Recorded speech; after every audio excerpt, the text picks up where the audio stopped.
The night that changed Renee Crawford's life forever started with a broken heel and a missed bus. She was standing on the corner of Michigan Avenue and Randolph Street in downtown Chicago, watching the number 147 bus pull away without her. The October rain had started 30 minutes ago and showed no signs of stopping. Her beige trench coat was soaked through. Her red scarf clung to her neck like a wet rag, and her left heel had snapped clean off somewhere between the hotel lobby and the bus stop. It was 11:47 p.m. on a Friday night, and Renee Crawford was done. Done with her second job at the boutique hotel near the Magnificent Mile. Done with rich tourists who complained about thread counts while she smiled through exhaustion. Done with the $127,000 debt that hung around her neck like a noose, left behind by her mother's cancer treatments and her mother's death and her mother's absence that still felt like a fresh wound even 2 years later. Renee was 27 years old, and she felt like she was drowning. She hobbled toward the nearest awning, her broken shoe slapping against the wet pavement. The rain was coming down in sheets now, turning the city into a blur of headlights and neon signs. Red light from a nearby bar splashed across the sidewalk like blood. That's when she saw him. He was standing in the middle of the sidewalk, maybe 20 feet away, completely motionless. A Korean man in an expensive black suit with a crisp white shirt underneath. His dark hair was plastered to his forehead, and rain ran down his face like tears, but he wasn't moving, wasn't seeking shelter, wasn't even blinking. Before we continue with this story, I need you to do something for me. I pour my heart into these stories, and it genuinely hurts when people watch without subscribing. Please, just take 1 second and subscribe. It's free, and it means the world to me. Also, like the video and drop a comment telling me which city you are watching from. I want to know where all my amazing viewers are located. Please do well to subscribe now. Now, let's continue.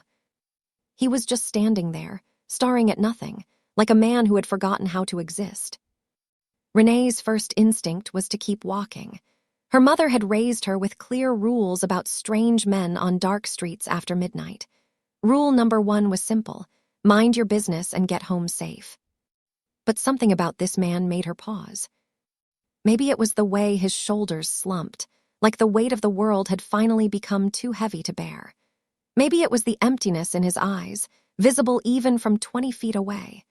Or maybe it was the blood dripping from his right hand, mixing with the rain and swirling down toward the storm drain.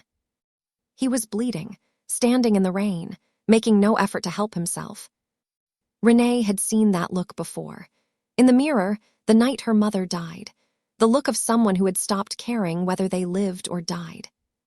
Before she could talk herself out of it, she was walking toward him. Her broken heel dragged against the concrete. Rain hammered against her clear umbrella. Every step felt like a mistake, but she kept going anyway. She stopped right beside him and raised her umbrella high enough to cover them both. For a long moment, nothing happened. He didn't acknowledge her presence, didn't turn his head, didn't speak.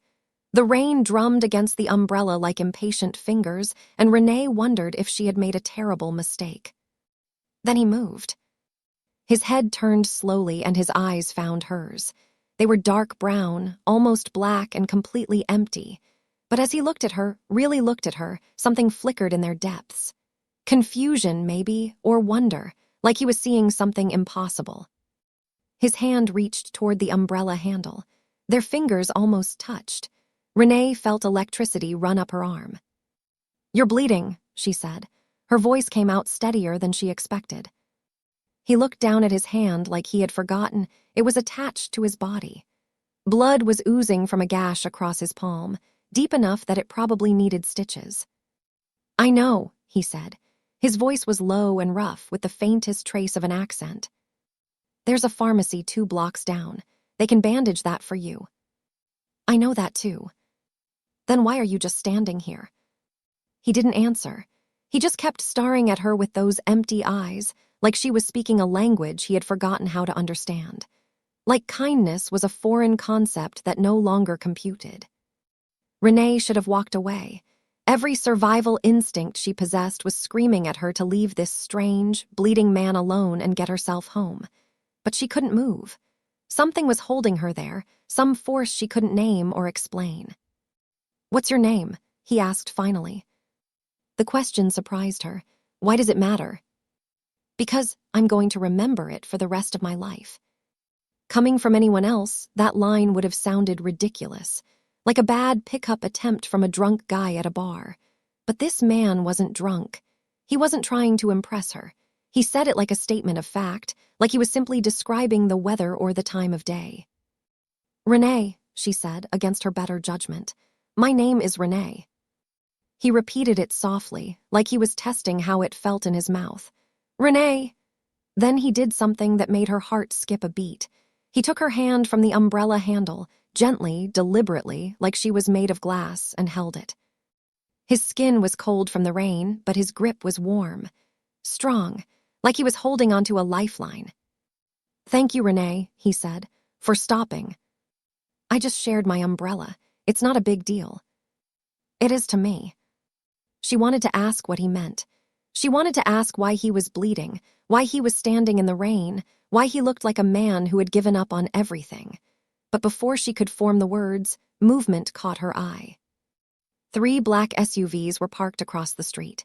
She hadn't noticed them before, but now she saw men inside them, hard-faced men in dark suits who were watching this interaction with laser focus. One of them had stepped out of the lead vehicle and was walking toward them, his hand hovering near his waist in a way that suggested he was carrying a weapon. Renee's blood ran cold. The man beside her raised one hand without looking. A simple gesture, almost casual, but the effect was immediate. The approaching man stopped in his tracks, nodded once, and retreated to his vehicle. "Who are you?" Renee whispered. The stranger with the bleeding hand looked at her for a long moment. Rain continued to fall around them, but under the umbrella, they were in their own private world. "Someone who forgot what kindness feels like," he said, "until tonight." Then he released her hand, stepped back into the rain, and walked toward the waiting SUVs. The men scrambled to open doors for him, to bow their heads as he passed, to treat him like royalty. He paused at the door of the lead vehicle and looked back at her one last time. "Good night, Renee Crawford," he said. She hadn't told him her last name. The SUVs pulled away into the night, and Renee stood frozen on the sidewalk, her umbrella dripping, her heart pounding, and a single question burning in her mind. What had she just gotten herself into? Please do well to subscribe if you haven't done so, like the video, comment where you're watching from as well. Thank you. 3 days passed, and Renee convinced herself the encounter had been a strange dream. She went back to her normal life, if you could call it that. Wake up at 6 a.m., take the bus from her small apartment in Pilsen to her day job at a struggling real estate office in the Loop. Smile at clients, answer phones, pretend she wasn't dying inside, then take another bus to the boutique hotel for her night shift, smile at tourists, carry bags, pretend she wasn't drowning in debt. Repeat until dead. That's what her life had become. An endless cycle of work and exhaustion and loneliness, punctuated only by occasional phone calls with her best friend Corinne and visits to her mother's grave in Oakwood Cemetery. She didn't tell Corinne about the man in the rain. She didn't tell anyone. What was there to tell?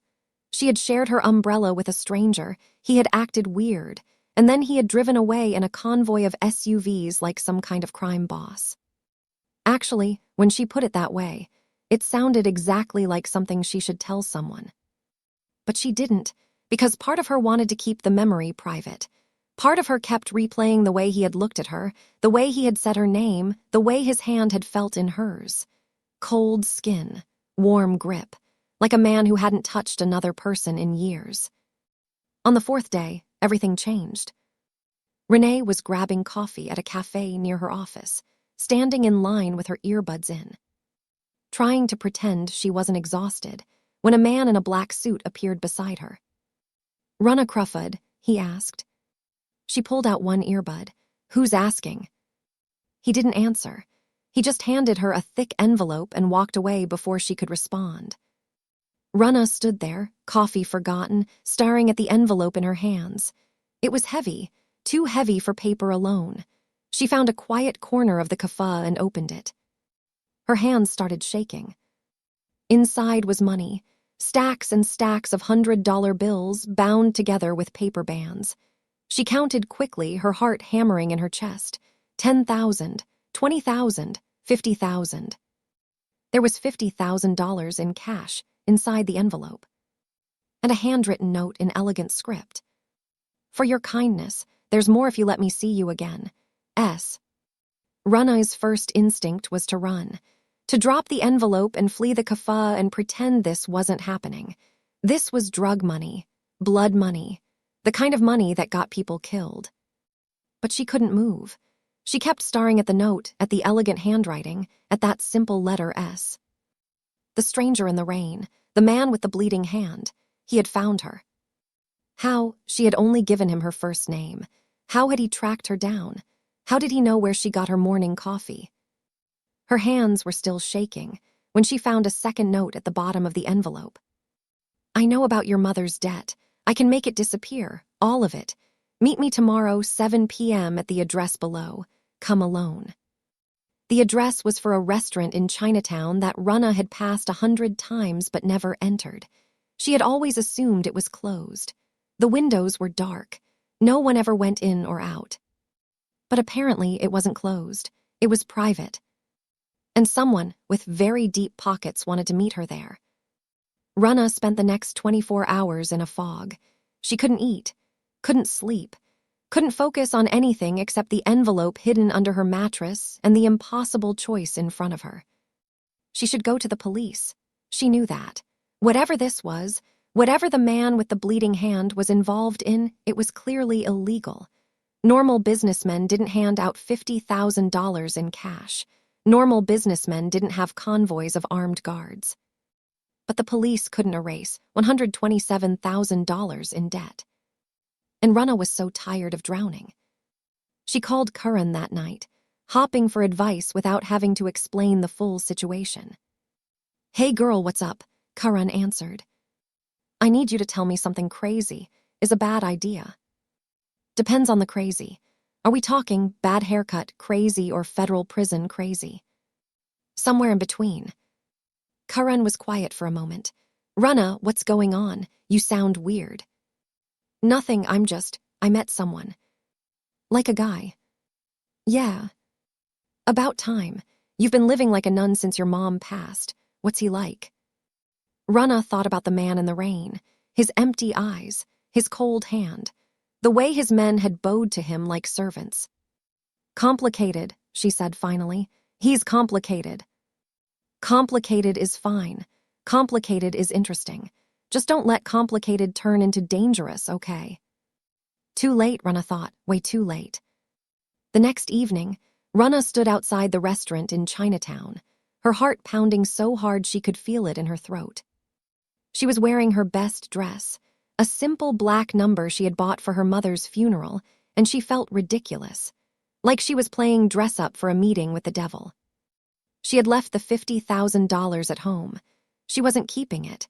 That was the whole point of this meeting. She was going to return the money, tell this stranger to leave her alone, and go back to her normal, exhausting, drowning life. That was the plan. The door to the restaurant opened as she approached, held by a man in a black suit who nodded respectfully. Inside, the space had been transformed. What looked abandoned from outside was actually elegant within. Soft lighting, expensive furniture, fresh flowers on every surface. And at the center of it all, sitting at a table set for two, was the stranger from the rain. He rose when he saw her. He was wearing another perfectly tailored black suit, but this time his hair was styled, his hand was bandaged, and his eyes weren't empty anymore. They were focused, intense, fixed on her like she was the only thing in the room worth looking at. You came, he said. His voice was warm with something that sounded like relief. Runna stopped at the edge of the table and reached into her purse. She pulled out the envelope, minus the notes, which she had kept as evidence, just in case, and threw it on the white tablecloth. I'm not for sale, she said. He didn't flinch, didn't look offended. If anything, he looked impressed. I'm not trying to buy you. Then what is this? He gestured to the chair across from him. "Sit down, please, let me explain." Every instinct told her to run, but Rana was tired of running, tired of being afraid, tired of letting life happen to her instead of making choices of her own. She sat. The man sat across from her. Up close, he was even more striking than she remembered. High cheekbones, strong jaw, eyes that seemed to see right through her. "My name is Spudgeon Park," he said, "and I owe you an explanation." "You owe me more than that. You had someone follow me. You tracked down my home address, my coffee shop, my mother's debt. That's not flattering. That's terrifying." "I know, and I'm sorry. It wasn't meant to frighten you. It was meant to show you that I'm serious." "Serious about what?" Spudgeon was quiet for a moment. When he spoke again, his voice was lower, more intimate. "I've been surrounded by people my entire life. Employees, associates, people who want things from me: money, power, protection. Every interaction is a transaction. Every kindness has a price."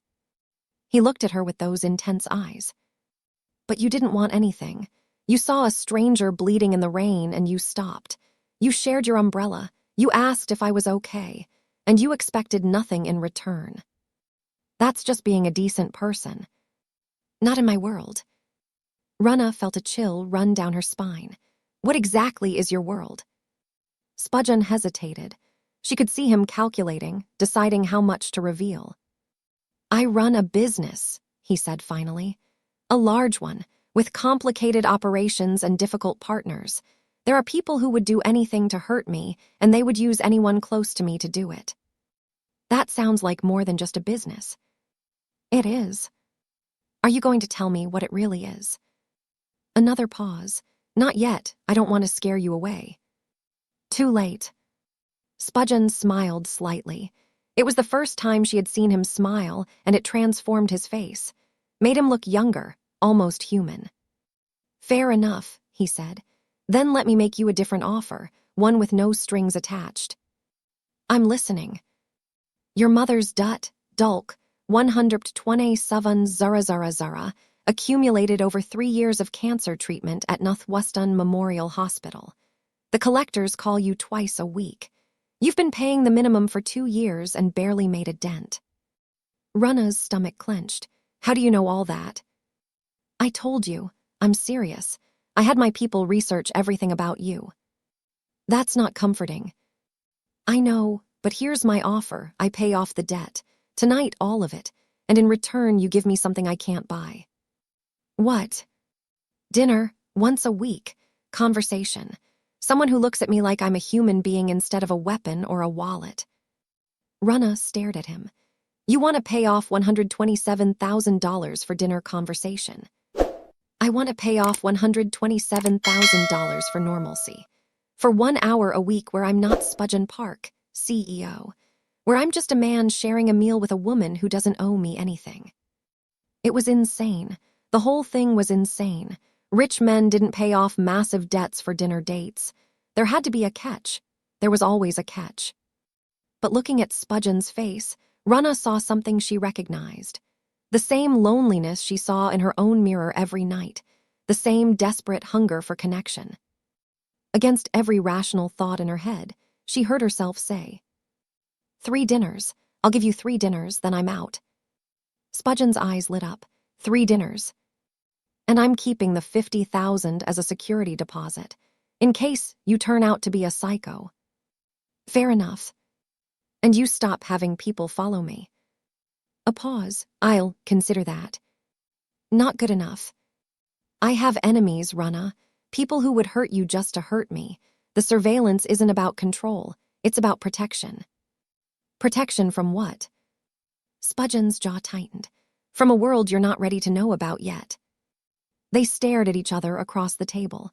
The tension was thick enough to cut with a knife. "Fine," Rana said finally. "But if I see one of your guys lurking outside my apartment, the deal is off." "Understood." She stood up and grabbed her purse. "I'll see you next week, Siajan Park, and I'm choosing the restaurant." She walked out without looking back, her heart hammering in her chest. What had she just agreed to? Please do well to subscribe if you haven't done so, like the video, comment where you're watching from as well. Thank you. 3 dinners turned into 5. 5 turned into 10. 10 turned into Renee losing count. Every week, she found herself sitting across from Siajin in a different restaurant, learning the strange geography of a man who seemed to have everything except peace. He took her to places she had never imagined. Private rooms in steakhouses where the waiters knew his name, rooftop gardens with views of the Chicago skyline, a yacht docked at Navy Pier that apparently belonged to him. But it wasn't the money that kept her coming back. It was him. Siajin was nothing like she expected. He was quiet but not cold. Intense but not cruel. He asked questions about her life, real questions, not small talk, and he listened to her answers like they mattered.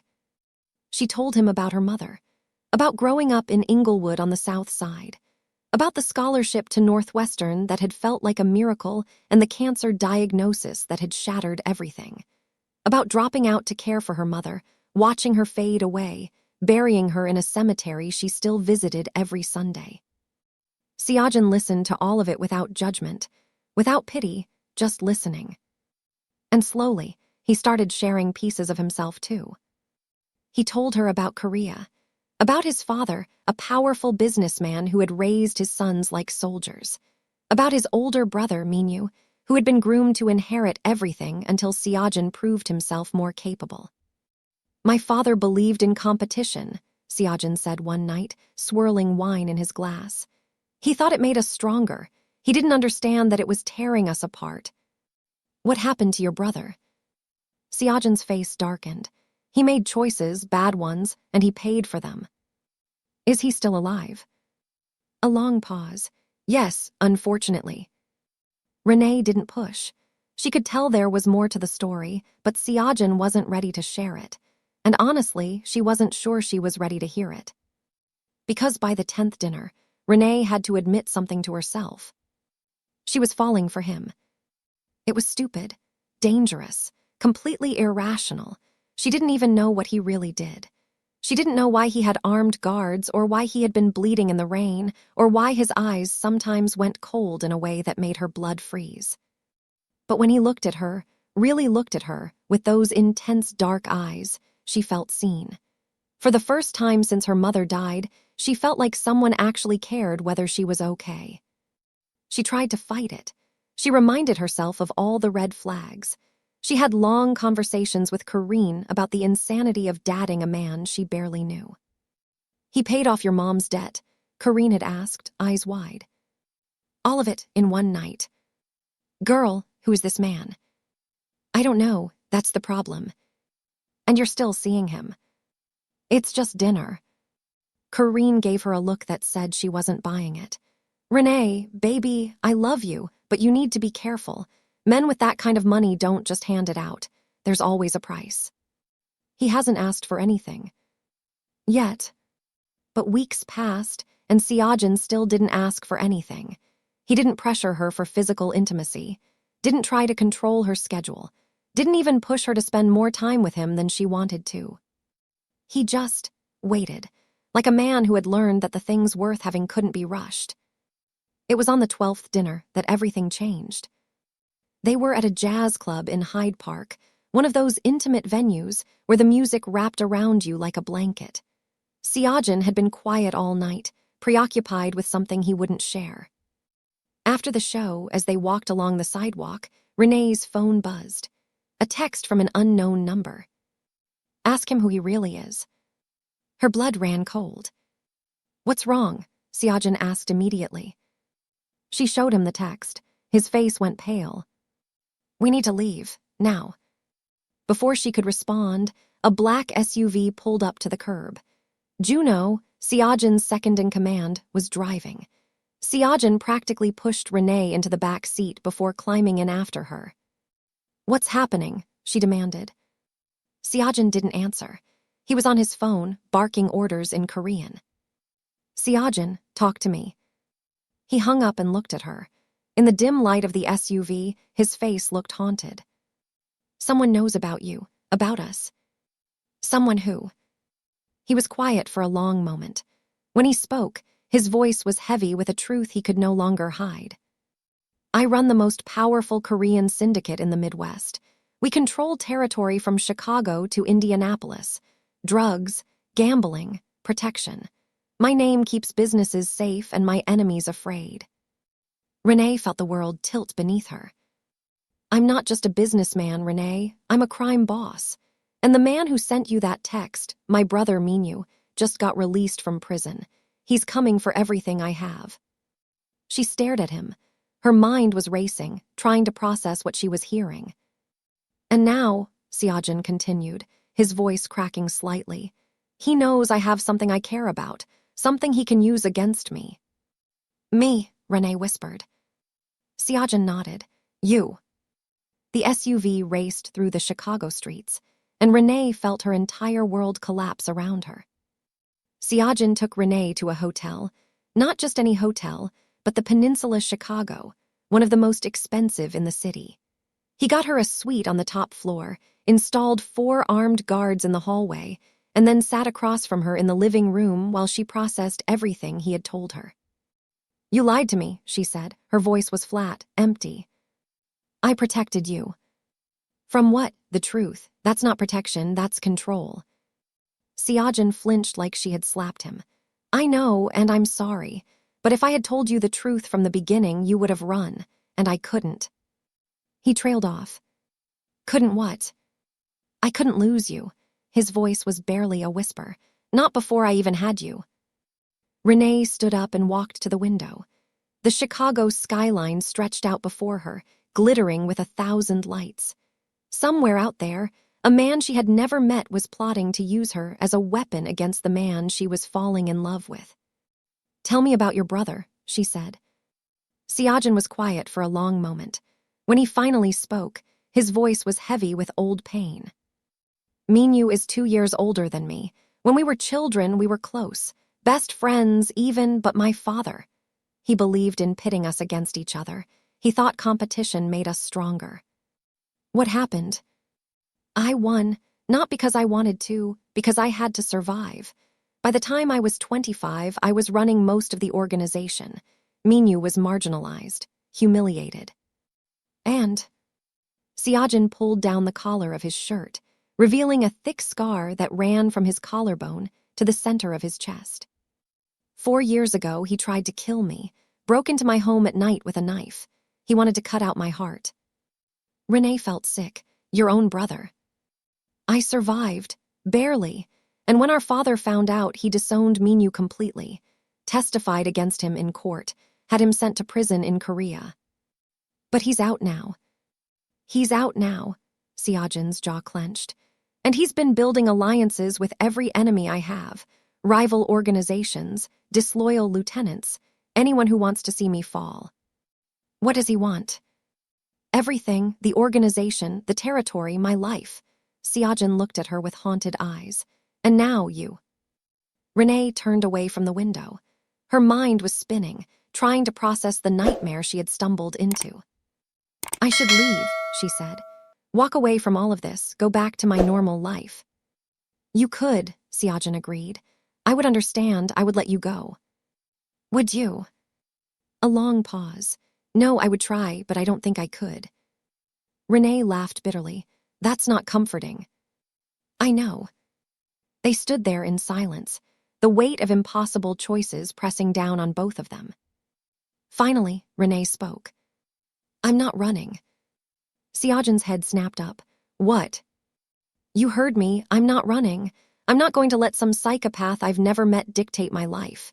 She walked toward him, stopping just inches away. But we do this my way. No more lies, no more secrets. Renee. And I want to meet him. Seojin stared at her like she had lost her mind. You want to meet Minyu? I want to look at the man who's threatening me and let him see that I'm not afraid. That's insane. He's dangerous. So are you. Renee held his gaze, but I'm still here. The silence stretched between them, thick with tension and unspoken emotion. Then Seojin did something unexpected. He reached out and cupped her face in his hands, gently, reverently, like she was something precious. "You're the bravest person I've ever met," he whispered. "Or the stupidest. Maybe both." And then he kissed her. It was soft at first, tentative, like a question he was afraid to ask. But when Renee kissed him back, when she wrapped her arms around his neck and pulled him closer, it became something else entirely. Desperate, hungry, like two people who had been starving for years and finally found food. When they finally broke apart, both breathing hard, Siajan pressed his forehead against hers. "I'll set up the meeting," he said, "but you stay behind me the whole time, and if anything feels wrong, anything at all, you run.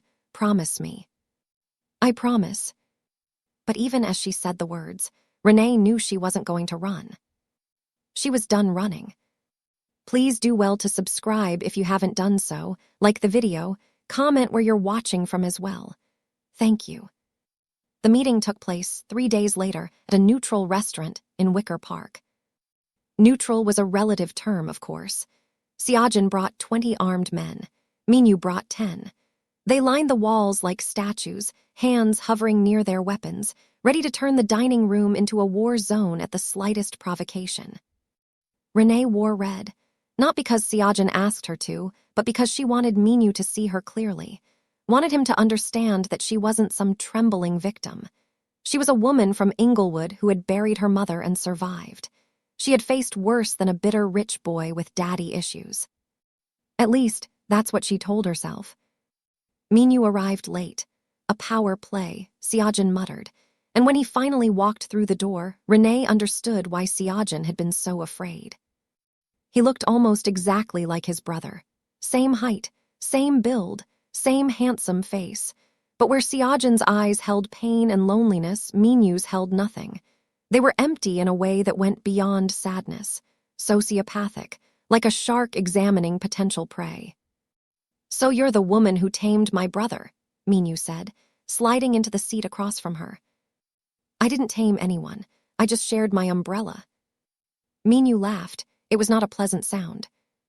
"Ah yes, the umbrella story. Siajan told me. Very touching." He leaned forward, his empty eyes fixed on hers. "Tell me, Renee Crawford from the South Side, did my brother also tell you about the 12 men he killed last year, or the family he destroyed in Detroit, or the warehouse full of drugs he—" "Enough," Siajan's voice was sharp. Minyu held up his hands in mock surrender. "Just making sure your girlfriend knows who she's sleeping with." Renee felt Siajan tense beside her, but she laid a hand on his arm. "I know exactly who he is," she said, meeting Minyu's gaze. "The question is, do you?" Minyu's eyebrows rose. "Excuse me." "You're the one who tried to cut out your own brother's heart while he slept. You're the one who embezzled from your father's organization and got caught. You're the one who spent 4 years in prison planning revenge instead of taking responsibility for your own failures." The temperature in the room dropped 10 degrees. "You don't get to sit there and judge Siajan," Renee continued, "when you're the reason he had to become what he is. He didn't want this life. You forced it on him." Minyu's smile froze. The mask of charm slipped, revealing the fury beneath. "You have no idea who you're dealing with, little girl." "And you have no idea who you're dealing with." Renee leaned forward, matching his posture. "I grew up on the South Side. I've seen men scarier than you on my morning commute. So whatever game you're playing, understand this. I'm not your pawn." For a long moment, Minyu just stared at her. The armed men along the walls tensed, sensing the shift in energy. Then Minyu laughed again, but this time there was no humor in it. "I like her," he said to Siajan. "I can see why you're so attached." He stood, straightening his jacket. "But attachment is weakness, little brother, and weakness gets people killed." He nodded to Renee. "We'll meet again, Renee Crawford, and when we do, it won't be in a restaurant." He walked out without looking back. His men followed. Siajan let out a breath he seemed to have been holding for hours. "That could have gone worse," he said. Renee's hands were shaking.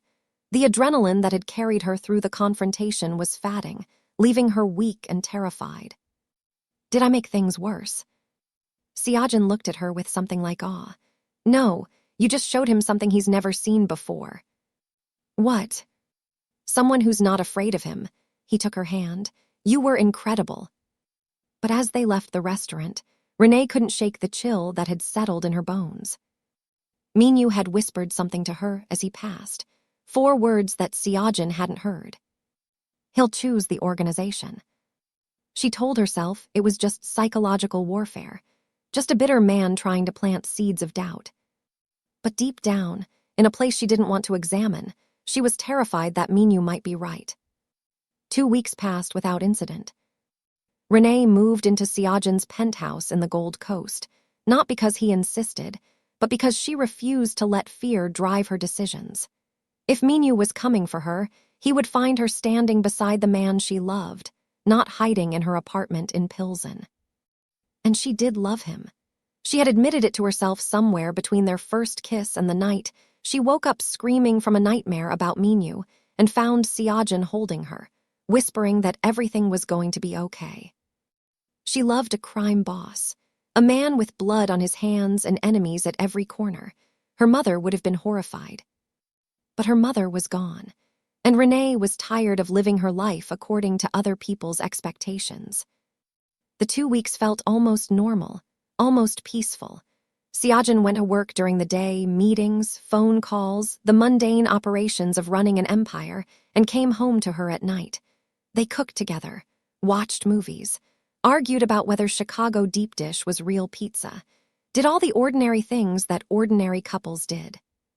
Except for the armed guards in the hallway, and the bulletproof windows, and the encrypted phones. Minor details. Renee used the time to reconnect with her own life. She visited Korean, who was horrified by the security team that followed Renee everywhere, but eventually admitted that Seojin's men were at least polite. She went back to her mother's grave and stood there for 2 hours, talking to the headstone about everything that had happened. "I know this isn't what you wanted for me, Mom," she said, "but I'm happy. For the first time in years, I'm actually happy." The grave didn't respond. Graves never did. But Renee felt a warmth in her chest that she chose to interpret as approval. On the 14th day, the calm shattered. Seojin burst into the penthouse at 3 a.m., his face white, his phone in his hand. "We have a problem." Renee was already awake. She had been reading, unable to sleep, and she could see immediately that something was very wrong. "What happened?" "One of my top lieutenants flipped. Minyu got to him. He's been feeding information to my enemies for months." "How bad is it?" Seojin's jaw clenched.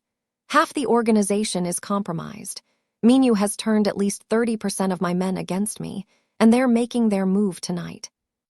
Renee's blood ran cold. "Tonight." "Multiple locations across the city. They're hitting our businesses, our safe houses, His phone buzzed. He looked at it and went even paler. "What?" Renee demanded. "One of my warehouses just exploded. 3 of my men are dead." The next hour was chaos. Seojin was on the phone constantly, barking orders in Korean and English, coordinating his forces against an assault happening on multiple fronts. Renee felt useless, watching him work, knowing there was nothing she could do to help. "You should leave the city," Seojin said between calls. "I can get you on a plane to Los Angeles. You'd be safe there while." "No." "Renee, this isn't a game. People are dying. If Minyu gets his hands on you, then he'll have to go through you first." She walked toward him and took his face in her hands. "I'm not running. We face this together or not at all. You could die. So could you, and I refuse to spend whatever time we have left apart." They stared at each other for a long moment. Then Seojin pulled her close and held her like she was the only solid thing in a world falling apart. "I love you," he said. It was the first time he had said the words. "I love you too." And then his phone rang again, and the moment shattered. The battle for Chicago was just beginning. The attack came at 2 a.m. on the 3rd day of the war. Seojin was at the penthouse, strategizing with Juno and a handful of loyal lieutenants. Renee was in the bedroom, trying to sleep despite the sound of hushed, urgent voices from the living room. She never heard the men come in. One moment she was drifting off, and the next a hand was clamped over her mouth and someone was dragging her out of bed. She tried to scream, tried to fight, but there were too many of them, 3 men in black masks who moved with military precision. They injected her with something that made her limbs go heavy and her vision blur. The last thing she saw before losing consciousness was Siajin bursting through the bedroom door, a gun in his hand, screaming her name. Then everything went black. Renee woke up in a warehouse. She could tell it was near water. She could hear waves, smell the brackish rot of the Chicago River. Her hands were bound to a chair, and her head was pounding from whatever they had drugged her with. And standing in front of her, smiling that empty smile, was Minyu. "Good morning, Renee Crawford," he said. "Welcome to the end of the game." Renee tried to speak, but her throat was too dry. She settled for glaring at him with all the hatred she could muster.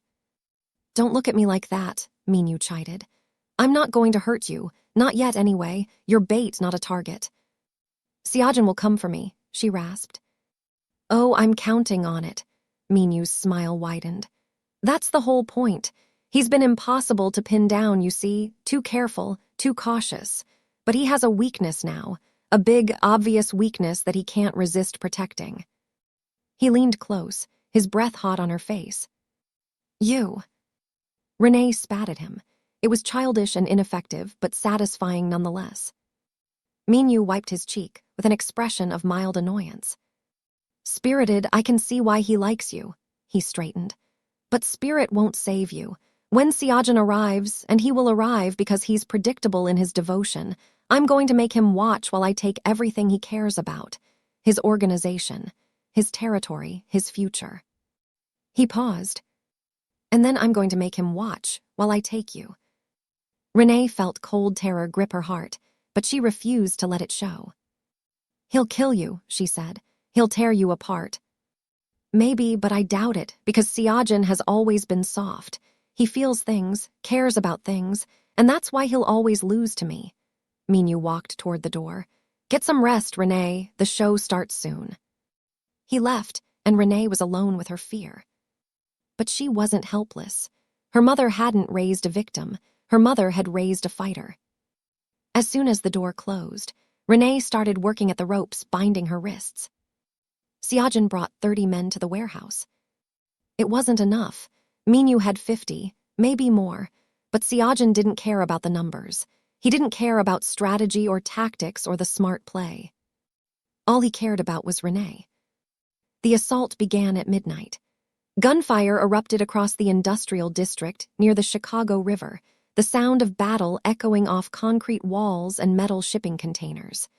Siajin fought at the front of his forces, moving with a ferocity that terrified even his own men. This was not the quiet businessman who sat in boardrooms and negotiated deals. This was the weapon his father had forged, the killer that lived beneath the civilized surface. And he was carving a path through Minyu's men like death itself. Juno stayed close, covering his flank, shouting warnings about incoming threats. Siajin barely heard him. All he could think about was Renee, alone, afraid in the hands of his psychopath brother. If Minyu hurt her, if he touched her, Siajin would tear him apart with his bare hands. Inside the warehouse, Renee heard the battle approaching. The ropes around her wrists were loosening, but slowly, too slowly. Blood was running down her fingers from where the rough fibers had torn her skin. Minyu burst in, his calm demeanor shattered. "He's here, earlier than expected." He grabbed Renee's chair and dragged her toward the center of the warehouse, positioning her as bait. "No matter, this works too." The door exploded inward. Siajin stood in the doorway, backlit by flames from somewhere outside. He was covered in blood. Renee couldn't tell if it was his or someone, and the gun in his hand was steady as a rock. "Let her go, Minyu." Minyu pulled a knife, long, curved, familiar. The same knife that had left the scar on Siajin's chest. "Welcome, little brother. I've been waiting for this for 4 years." He pressed the blade against Renee's throat. She felt the cold steel bite into her skin. "Drop the weapon, or I enter right now." Siajin's gun wavered. His eyes met Renee's, desperate, terrified, full of love. Then he dropped the weapon. Minyu laughed. I told you, Renee, he'd choose. They always choose the organization. But you made him choose love. That makes you his greatest weakness. No, Renee said, her voice steady despite the blade at her throat. That makes me his greatest strength. And then she moved. The ropes had loosened just enough. She threw her elbow back into Minyu's face with every ounce of strength she possessed. He stumbled, the knife slipping from her throat, and she twisted away. Seojin was moving before Minyu could recover. The brothers crashed together, years of hatred exploding in fists and blood. They fought like animals, like men who had been waiting their whole lives for this moment. Seojin won. He always won, because he had something Minyu never understood, something worth fighting for. He had Minyu on the ground, hands around his brother's throat, ready to squeeze the life out of him. Do it, Minyu gasped. Finish what you started. Seojin's hands tightened. His eyes were wild, lost in fury and pain and 4 years of nightmares about this moment. Seojin. Renee's voice cut through the red haze. Seojin, look at me. He looked. If you kill him, you become what he says you are, a monster, a murderer. Her eyes were filled with tears, but her voice was steady. And I can't love a monster. For a long moment, nothing moved.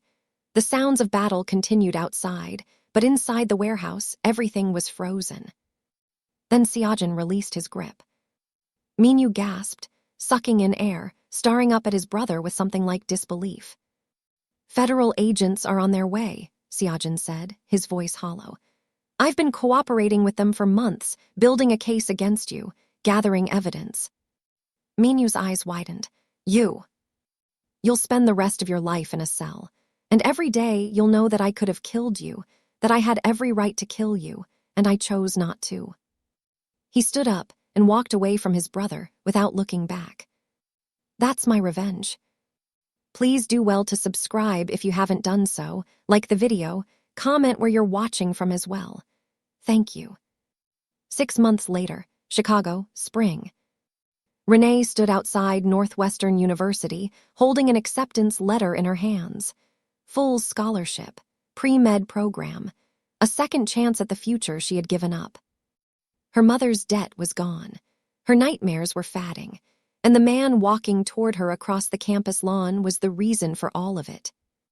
Seojin looked different these days, lighter somehow, like a weight he had been carrying for decades had finally been lifted. He had restructured the organization, dismantled the violent elements, transitioned the legitimate businesses, real estate, restaurants, import-export, into fully legal operations. It wasn't complete yet, but he was working on it every day. Not for himself, for her. Ready for your first day? He asked, reaching her side. Terrified. You're going to be amazing. Or I'm going to fail spectacularly and embarrass myself in front of a bunch of 20-year-olds. Seojin laughed. It still amazed her how often he laughed now, how freely. You faced down my psychopath brother with a knife at your throat. I think you can handle organic chemistry. Renee smiled, but her expression turned serious. Are you sure about this? All of it, leaving the organization behind, starting over. Seojin took her hands in his. I spent my whole life becoming someone my father wanted me to be, a weapon, a ruler, a cold, empty shell of a man. He met her eyes. You showed me I could be something else, someone worth loving. Seojin. I'm not doing this for you, Renee. I'm doing this because of you, because you made me believe I could be better. He pressed his forehead against hers. You saved my life that night in the rain. Let me spend the rest of it proving I deserved it. Renee felt tears prick her eyes. She had cried more in the last 6 months than in the previous decade combined. I love you, she said. I love you too. They stood there for a long moment, wrapped in each other, oblivious to the students streaming past them toward classes. Then Seojin pulled back and reached into his jacket pocket. There's something I've been meaning to give you. He pulled out a small box, velvet, ring-sized. Renee's heart stopped. I know we've only been together for 8 months, Seojin said. And I know your life just got complicated in ways you never expected. But I also know that I've spent my entire existence waiting for someone like you, someone who would look at me and see a person instead of a monster. He opened the box. The ring inside was simple but elegant, a single diamond on a platinum band. Nothing ostentatious, nothing overwhelming. Just right. "Renee Crawford," Siajan said, "will you marry me?" Time stopped. The world fell away. There was nothing left but this moment, this man, this impossible, terrifying, beautiful future stretching out before her. "Yes," she whispered. Siajan's face broke into the most radiant smile she had ever seen. He slipped the ring onto her finger and pulled her into a kiss that made passing students whistle and cheer. When they finally broke apart, Renee was laughing and crying at the same time. "We're insane," she said. "Completely. This is never going to work." "Probably not. Your brother is going to break out of prison and try to kill us." "Almost certainly." She looked at the ring on her finger, then up at the man who had changed everything. "I can't wait," she said. And she meant it. Epilogue, the rain. 1 year later, Chicago night, rain. Renee Park, she had taken his name, despite Corinne's horrified protests, stood on the same corner of Michigan Avenue where she had first met her husband. The rain was falling just as hard as it had that night, turning the city into a blur of headlights and neon. But this time, she wasn't alone. Siajan stood beside her, holding an umbrella over both of them. A clear umbrella, just like the one she had held over him all those months ago. "Why are we here again?" he asked. "Because I'm sentimental, and because I wanted to remember." "Remember what?" Renee turned to look at him. Her husband, her partner, her unlikely miracle. "The moment my life changed, the moment I decided to be kind to a stranger in the rain," she smiled. "The moment I fell in love with you, even though I didn't know it yet." Siajan's eyes softened. "You saved me that night." "You saved me too. You just took longer to figure out how." He laughed and pulled her close, and they stood there together in the rain, two people who had found each other against impossible odds. Behind them, the city hummed with life. Somewhere, Corinne was planning their 1-year anniversary party. Somewhere, Renee's medical school applications were being processed. Somewhere, the future was waiting with all its uncertainty and possibility. But right now, in this moment, there was only this. Two people, one umbrella, and a love story that had started in a storm. And that's where Renee and Siajan's story ends. Or maybe where it truly begins. But before you go, I need you to think about something. Minyu believed that kindness was weakness. He believed that love made people vulnerable, that caring about others was a liability to be exploited. And for 4 years, rotting in that cell, he convinced himself that the world agreed with him. Maybe some of you watching right now agree with him too. Maybe some of you scrolled through this story waiting for Siajan to fail, waiting for love to crumble, for trust to be betrayed, for the cynics to be proven right. But here's what Minyu never understood, and what I need you to carry with you after this video ends. Kindness isn't weakness, loyalty isn't a trap, and choosing love over cruelty isn't soft. It's the hardest thing any of us can do. Renee chose to stop for a stranger bleeding in the rain. She didn't know who he was, didn't know what helping him would cost her. She just saw someone who needed kindness, and she gave it freely. That choice, that small, selfless choice, changed everything. It saved Siajan. It saved their future. It proved that even in a world full of violence and betrayal, one act of compassion can rewrite destiny. Now I'm going to ask you to make a choice too. If this story meant something to you, if you believe that love can overcome darkness, that kindness can change lives, that choosing mercy over hatred makes you stronger, not weaker, then hit that subscribe button. Right now. Not because I'm asking you to. Because refusing to subscribe means you're walking away from everything this story stood for. It means you're choosing Minyu's side, the side that says love is weakness, the side that says betrayal wins. Don't give him that victory. Subscribe, like this video, and in the comments, tell me where you're watching from and drop 3 words. Love wins always. That's all, just those 3 words. Let them see. Let everyone who scrolls through these comments see proof, undeniable proof, that Minyu was wrong. Because this channel isn't just about stories. It's about standing for something. And I want to know, do you stand with Renee? Do you stand with Seojin? Or are you going to scroll away and let the villain have the last word? Subscribe and comment now. Love wins always, and your city. I'll be reading every single one. Thank you.